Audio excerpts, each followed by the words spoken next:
hear ye, read all about it. Flu strikes 30,000 horses.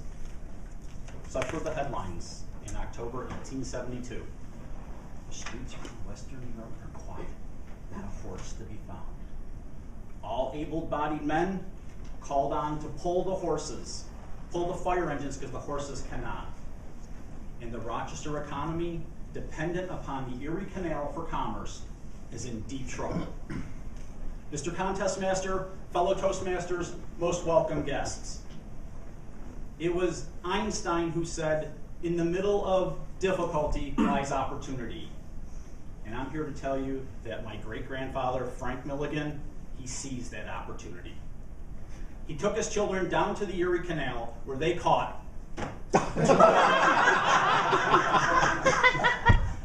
outfitted each with a harness, fashioned 2 underwater 2 carp yokes, took a team of 4 carp, hooked them to an idle barge of flour, tapped the yoke, and the fish began to swim, pulling the barge.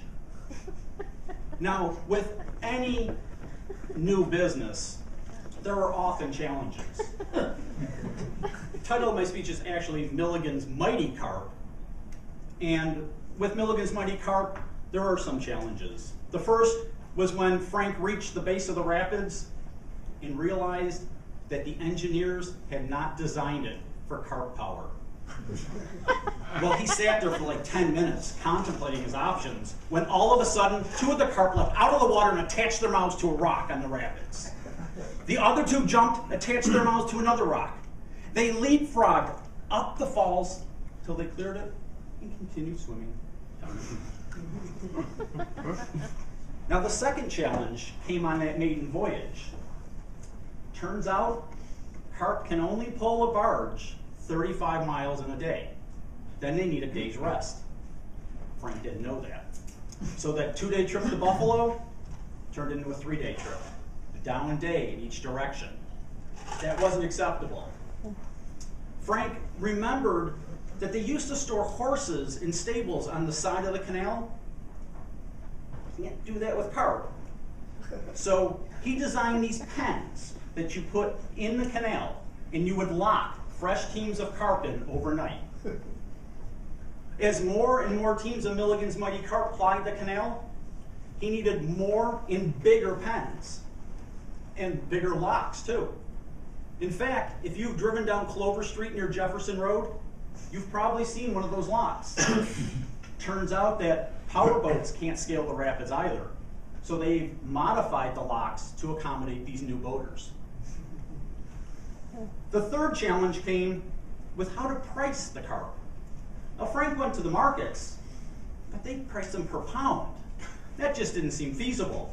So he opted for 25 cents per head per day. So a barge operator with 4 carp paid $1 for carp per day, or a $1 carpe diem.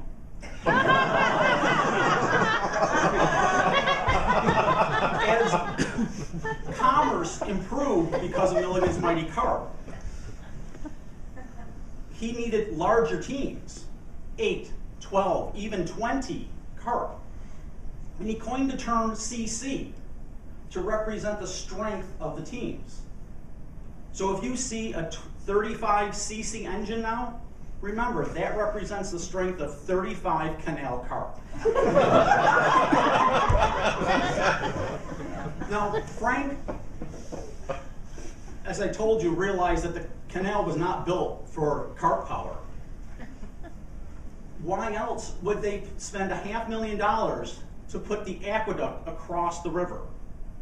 With carp, you could have saved that expense.